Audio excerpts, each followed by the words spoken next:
Bonsoir Luc Ferry, Bonsoir. Vous êtes en grande forme, on va parler dans un instant de votre livre « Ne vous mariez jamais », vraiment point d'interrogation. Ouais. C'est une ode à l'amour aux éditions de l'Observatoire, évidemment, on en a parlé en début d'émission, vous voyez, on a ouvert l'émission sur l'idylle entre Jordan Bardella et la princesse de Bourbon des Deux-Cissé. Bon, Mais je bon, vous le laisse, tout ça est évidemment lié. Malheureusement, l'actualité est plus sombre. On évoquait à l'instant la guerre en Iran avec un cessez-le-feu précaire, des combats qui se poursuivent au Liban. Est-ce qu'il y a pour vous un gagnant ou il n'y a que des perdants à l'heure où on se parle, Luc Ferry, dans ce conflit? Écoutez, je suis désolé parce que je suis complètement en décalage par rapport à ce que j'entends quasiment toute la journée. J'ai un principe très bête. Il y a d'un côté un régime, le régime des Mollahs, qui est responsable de la mort de 30 000 gamins de manière absolument abominable. 30 000, c'est le chiffre minimum. Plus des milliers et des milliers de blessés. Et de l'autre, il y a un type qui est très antipathique, qui s'appelle Donald Trump, dont je comprends parfaitement qu'on ne puisse pas l'encadrer. Il est menteur, narcissique, pervers, odieux, grossier, vulgaire, tout ce que vous voulez. En plus, il a une gueule d'andouille. Et donc, voilà. Donc, je comprends que les gens n'aiment pas. Mais il fait du bon boulot, c'est tout, je ne peux pas vous dire autrement. Voilà. Et donc, si le régime des Mollahs ressort affaibli de cette affaire, et en plus, il n'est pas tombé, mais qu'est-ce qui vous dit qu'il ne tombera pas dans 1 an, dans 2 ans, dans 3 ans? Parce que ces familles des gamins qui ont été assassinés, pour l'instant, elles ne peuvent rien faire parce que c'est trop dangereux. C'est un régime qui est aussi violent que le régime nazi. Si vous bougez une oreille, vous prenez une balle dans la tête après avoir été torturé. Donc, attendons de voir. On est dans un monde où, avec notamment ces chaînes d'infos en continu que j'aime beaucoup par ailleurs, mais on est obligé de faire semblant de dire... ici. On est obligé. Je suis aussi sur LCI, comme vous le savez. On est obligé de faire semblant de dire des trucs intelligents tous les jours, à chaque dépêche, à chaque phrase de Poutine, de Zelensky, de Trump, de je ne sais pas qui d'autre. Et donc, attendons de voir. Voilà. Moi, je pense que c'est en vérité une guerre au long cours. Je pense que les effets seront à long terme et que de toute façon, tout ce qui peut affaiblir, si peu que ce soit, ce régime et aussi le Hezbollah au sud Liban est une bonne chose. Maintenant, dans toutes ces guerres, il y a évidemment un aspect qui est immonde, c'est que les malheureux civils en prennent plein la figure. Et ça, c'est évidemment atroce. Mais enfin, je vous rappellerai qu'en 1943-1944, quand les Américains bombardaient la Normandie, il y a eu aussi des milliers et même des dizaines de milliers de Français innocents, d'enfants, de femmes qui ont été... Et puis, souvenez-vous de Dresde et de Trier. Mon père y était, c'était abominable. C'est 300 000 morts, sans parler d'Hiroshima et de Nagasaki. Donc voilà, je dis, c'est évidemment... Donc vous dites l'anti-Trumpisme primaire aveugle certains experts. Je trouve que Trump fait... la seule chose que je regarde, c'est qu'il soit tout seul. Voilà. Et je pense qu'on ne se conduit pas bien. Voilà. Je pense que, évidemment, je comprends très bien qu'on n'ait pas envie d'intervenir parce qu'on a nos quartiers. En vérité, c'est qu'on a la trouille des quartiers. Voilà. Mais je pense qu'il faut quand même mettre en comparaison, d'un côté, un régime qui tue 30 000 gamins en leur tirant dans les yeux, ce qui est abominable. Quand on dit 30 000, c'est le chiffre minimum. Et puis de l'autre côté, un type qui est en effet extrêmement antipathique, mais qui malgré tout fait le job. Et vous pensez que c'est la classe politique dans son ensemble, la classe médiatique qui a des œillères et qui ne veut voir que ce qui l'intéresse? Je pense que l'antipathie que suscite Trump, et que je comprends parfaitement, encore une fois, je vous ai dit ce que j'en pensais, il est odieux, d'accord. Et je pense que l'antipathie que suscite Trump fait qu'on ne voit pas derrière le fond de l'affaire. Le fond de l'affaire, c'est quand même que le régime des Mollahs n'a rien à envier au nazisme. Et donc, c'est la pire saloperie qu'on ait connue dans l'histoire de l'humanité avec le nazisme et avec certains régimes communistes. Voilà. Et donc, s'il peut être affaibli, et encore une fois, peut-être qu'il tombera dans 1 an ou 2, ça c'est à long terme, je pense, c'est pas dans le quart d'heure. Je pense que c'est quand même une bonne chose. Par ailleurs, rappelons quand même que cette guerre, elle est causée par des organisations ou des pays qui ne veulent qu'une seule chose, c'est non seulement la destruction d'Israël, mais la destruction, si possible, de tous les Juifs du monde entier. Donc c'est quand même de là que ça part. Important de le rappeler. Catherine Ney. Oui, là, vous dites qu'il faut un certain temps, les choses peuvent bouger, mais en attendant, le but de guerre initial, c'était la bombe atomique, mais aujourd'hui, l'uranium, mais aujourd'hui, le régime iranien a une bombe atomique, c'est le détroit d'Ormuz. C'est pas une bombe atomique, non. Ça augmente le prix de l'essence. Voilà, donc ne comparons. Mais ça peut durer très longtemps et créer des dommages. On ne peut pas comparer l'hypothèse de la destruction complète d'Israël avec l'augmentation du prix de l'essence et avec un problème économique. Ça n'a rien à voir.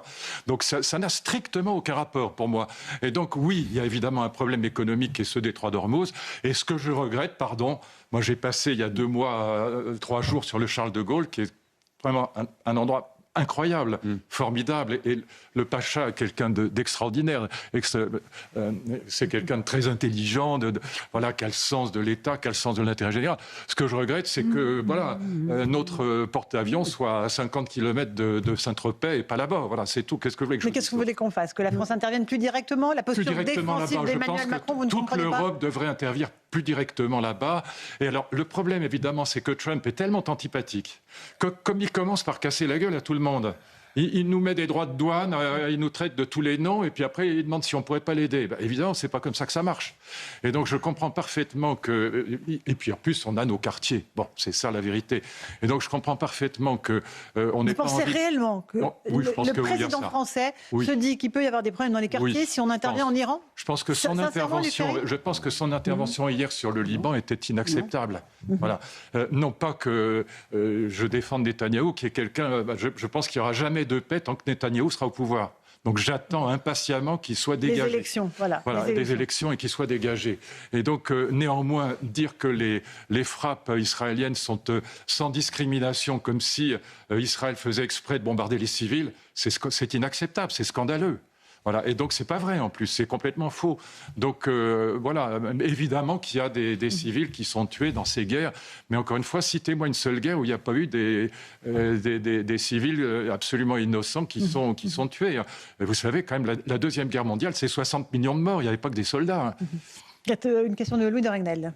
Maintenant, pendant que je vous écoutais, la question que je me posais, c'est est-ce que c'est lié... Alors, j'ai entendu votre argument sur le fait que, selon vous, Emmanuel Macron ne veut pas s'immiscer dans ce conflit en raison de la politique domestique, politique intérieure. Oui. Mais est-ce que vous ne pensez pas qu'il y a aussi un sujet de capacité? C'est-à-dire qu'on a déployé tout ce qu'on pouvait en Méditerranée, c'est-à-dire une petite dizaine de frégates, le porte-avions, le groupe aéronaval que vous avez visité. Est quand même génial, ouais. Mais regardez les moyens considérables déployés par les États-Unis dans la zone. C'est sans commune mesure avec ce qu'on a. Et par ailleurs, nous, on n'a pas de capacité de tenir aussi longtemps que dans la durée. Qu'est-ce qu'on aurait dû faire? On n'était pas embarqué dès le début.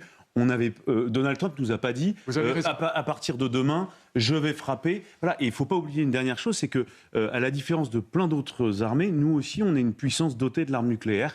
Alors on a peut-être une petite armée. Ça sert à rien. Mais si. Parce Allez-y, mais dès lors qu'on est. Donc en fait, l'engagement de la France dans un conflit comme celui-ci, dans la mesure où on a l'arme nucléaire et dans la mesure où on a été au courant de rien avant, premièrement, c'était quand même compliqué. Je ne cesse d'expliquer que l'arme nucléaire ne sert strictement à rien parce qu'elle est paradoxalement trop puissante pour être utilisée. Si on utilisait l'arme nucléaire aujourd'hui, l'arme stratégique, on n'a pratiquement pas de tactique. Ça veut dire qu'on tuerait 25 millions de personnes si on tapait sur Moscou. Donc c'est inimaginable. Et en plus, la France serait détruite dans le quart d'heure. 68 millions de morts dans le quart d'heure. Donc c'est inutilisable. Ce qui est aujourd'hui dissuasif, paradoxalement, c'est soit le nucléaire tactique, un peu dissuasif, soit évidemment les armées conventionnelles modernes, c'est-à-dire les drones. Donc je pense qu'on se trompe totalement. Deuxièmement, je dis c'est pas la France qui doit intervenir, c'est toute l'Europe. Et troisièmement, ce que je dis, c'est que le mérite de Trump, c'est de nous réveiller.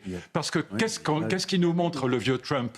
Qui est odieux, encore une fois. Je suis le premier à le dire, je ne peux pas l'encadrer. Le problème n'est pas là, c'est qu'il nous montre que nous avons perdu toutes les souverainetés qui forment l'architecture, l'ossature d'une civilisation. C'est vrai. Voilà. On a perdu la souveraineté technologique. On parle de Mistral, mais Mistral, c'est 12 milliards de dollars de capitalisation en bourse. Nvidia, c'est 5 000 milliards. Bon, il faut arrêter de dire n'importe quoi. On a perdu la souveraineté militaire. 75% des armées européennes sont équipées de F-16 et de F-35 que Trump aurait cloué au sol. On a perdu donc la souveraineté technologique. Tous nos mails, nos messageries, toute l'IA, c'est américain. Et donc, on a perdu la souveraineté migratoire. C'est une passoire, l'Europe. Et donc, je dis qu'on a perdu les 4 souverainetés qui forgent une civilisation. Et donc, l'immense mérite de Trump, c'est de nous réveiller. Et là, vous avez totalement raison. On ne peut pas intervenir parce qu'on n'a pas les moyens d'intervenir. Sauf si on faisait toute l'Europe intervenait et qu'on faisait quand même un peu le paquet contre l'Iran dans le détroit d'Ormuz, ce serait quand même possible. Parce que là, je peux vous dire que l'escouade qui entoure le porte-avions français, c'est quand même absolument magnifique. C'est hyper efficace. Alors, voilà, parce qu'il y a 7... C'est pas le nucléaire. C'est pas le nucléaire. Ah ben, vous avez 7, 8, 9 bateaux. Je suis allé sur les bateaux autour. Le groupe aéronaval. Incroyable. Et vous avez des missiles sol-air, vous avez des dentis sous-marins, vous avez absolument tout ce qu'il faut. En faible quantité. En très faible quantité. Et donc, si toute l'Europe s'était mise à protéger ce détroit, et là je rejoins ce que disait Catherine, évidemment c'est très important, mais je ne mets pas sur le même plan ces questions économiques et la question de la destruction d'Israël. Alexandre, une question, après on parle du livre de Luc. Ouais, non, pas forcément une question. Non, mais moi je suis assez d'accord avec ce qui a été dit. Je suis plutôt de ceux qui jugent Trump sur les actes que sur son style. Après, je me demande quand même si cette intervention, je regarde sur les actes et sur le bilan, et j'ai peur que le bilan, vu qu'il est resté au milieu du quai, qu'il n'a pas envoyé de troupes au sol et qu'il n'a pas renversé le régime, est-ce qu'il n'a pas renforcé au moins à court terme ce régime? C'est pas fini, mes amis. Pour l'instant, la guerre n'est pas finie, donc attendons. C'est comme on dit chez moi, c'est à la fin de la foire qu'on compte les bouses. C'est pas fini. C'est pas fini. Les forces restent présentes, les forces armées américaines restent présentes. Pour l'instant, Netanyahou rentre en négociation avec le gouvernement libanais. Il faut quand même rappeler que le Hezbollah, il n'y a pas que la branche armée. Le Hezbollah fait au Liban partie et du Parlement et du gouvernement. Bon, c'est quand même un scandale, pardon. Et donc, voilà, négociation, c'est très bien. Négociation avec l'Iran. Le but de Trump, vous savez, le peuple iranien, c'est un grand peuple, c'est une grande civilisation qui n'est pas antisémite. Voilà. J'ai eu quantité d'étudiants iraniens dans ma vie, ils sont absolument pas antisémites. Et donc beaucoup d'Iraniens attendent que ce régime saute.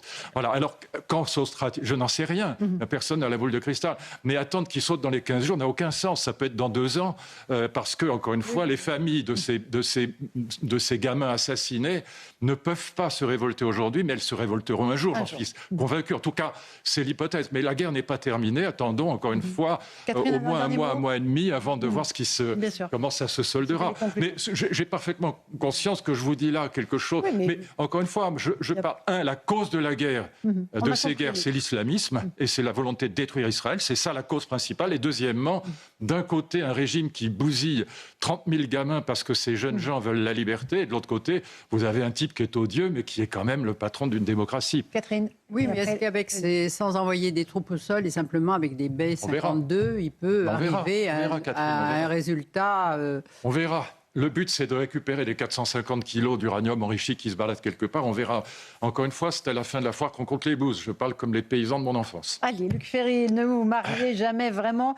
C'est votre dernier livre aux éditions de l'Observatoire. Ça veut dire quoi ? En fait, vous revenez sur les grands récits amoureux de l'histoire médiévale. 12e, 13e, oui. Tristan et Isolde, Lancelot et Guenièvre. Est-ce que la question, c'est est-ce que l'amour-passion peut vivre en dehors du mariage, c'est ça ? Alors, à cette époque-là, c'est très intéressant de voir comment l'Église va réagir. J'ai aussi un long chapitre sur ce moment très particulier où, au début du XIIIe siècle, l'Église va faire du mariage un sacrement. Avant, c'était un contrat de droit privé. C'est très intéressant et c'est lié à ce qu'on a appelé la révolution de la courtoisie. Dans l'essentiel de la courtoisie, l'amour-passion ne peut être que hors mariage et adultère. C'est très intéressant parce que quand vous regardez le premier modèle, c'est Tristan et Isolde. Ça a un écho aujourd'hui, je trouve. Ça a un écho. Alors, aujourd'hui, je viendrai à aujourd'hui, mais aujourd'hui, 50% de nos mariages se terminent en France par un divorce. Exactement. Mais si vous comptez les séparations, il y a beaucoup de gens qui sont séparés, mais qui ne divorcent pas, par exemple pour les enfants, c'est plutôt 65% de séparation. Et c'est pas au bout de 16 ans, c'est en vérité au bout de 10 ans que les gens se séparent. Et donc, ce qui est très intéressant, c'est que dans cette révolution de la courtoisie, il y a des livres absolument magnifiques, que je raconte ces livres dans mon livre, parce que comme les gens ne les ont pas lus, je les raconte comme si je les racontais au coin du feu à ma famille, vous voyez. Voilà, ce qui est très intéressant quand vous regardez Tristan, par exemple, le premier Tristan, c'est très intéressant. Il y en a 2, en gros, on est en 1175 dans ces eaux-là.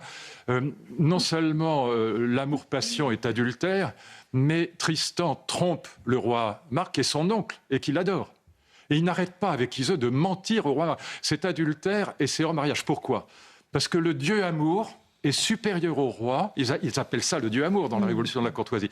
Il est supérieur au roi et il est supérieur à Dieu, au Dieu chrétien. L'amour est plus important et la femme est plus importante que le roi. Et donc quand vous prenez par exemple Le Chevalier à la charrette, qui est un magnifique livre de Chrétien de Troyes, donc, qui parle des amours de Guenièvre et de Lancelot, Lancelot trompe le roi Arthur avec Guenièvre à pied, à cheval et en voiture. Parce que l'amour, passion est forcément adultère et hors mariage. Et ce qui m'intéresse, c'est qu'il y a quelques livres dans lesquels c'est l'inverse. Par exemple, il y a un livre qui s'appelle Érec et Énide, et qui est génial, donc Chrétien de Troyes évidemment, dans lequel Érec tombe amoureux d'Énide, il se marie, et l'amour-passion ne va s'épanouir que dans le mariage. C'est très rare dans la révolution de la courtoisie. Et la question qui se pose, c'est pourquoi ils ont réussi à ce que l'amour-passion s'épanouisse dans le mariage. Et c'est la question qu'on se pose tous.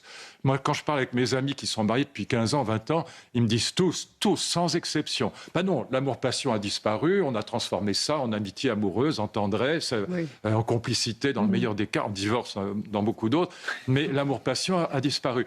Et donc, qu'est-ce qui fait que, voilà, il y a quelques romans dans lesquels cet amour-passion reste dans le mariage, n'est pas atteint par la vie conjugale, et c'est ça qui m'intéresse. C'est pour ça que j'ai mis vraiment en sous-titre. Et en vérité, à chaque fois, c'est lié à la distance que les amants, mariés en l'occurrence, dont les époux, ont l'intelligence d'installer entre eux. Par exemple, dans Érec et Énide, ils décident de ne pas parler du tout entre eux pendant 1 an. Alors, c'est un symbole, évidemment. Une vie de couple. C'est un symbole. Ben justement, et moi, j'ai des amis qui n'habitent pas ensemble, qui ont 2 appartements à Paris. Ah oui. Pour préserver la distance. Il faut avoir les moyens. Alors, évidemment qu'il peut y avoir des distances symboliques ou des distances réelles, géographiques, si je puis dire. Mais ce qui est très intéressant, c'est que partout, dans ces livres magnifiques de Chrétien de Troyes, notamment, ou de Thomas d'Angleterre, quand l'amour-passion réussit à vivre dans le mariage, c'est parce que les amoureux ont eu l'intelligence de créer de la distance. C'est merveilleux. Vous parlez de ça avec autant de passion que de la politique internationale. Merci Luc Ferry d'être venu ce soir dans notre émission. Merci à Catherine Ney, qui a été lumineuse comme chaque soir. Louis de Ragnel, formidable, et Alexandre Devecchio. Ne vous mariez jamais, vraiment? C'est la question que vous posez, mon cher Luc Ferry. Merci à vous.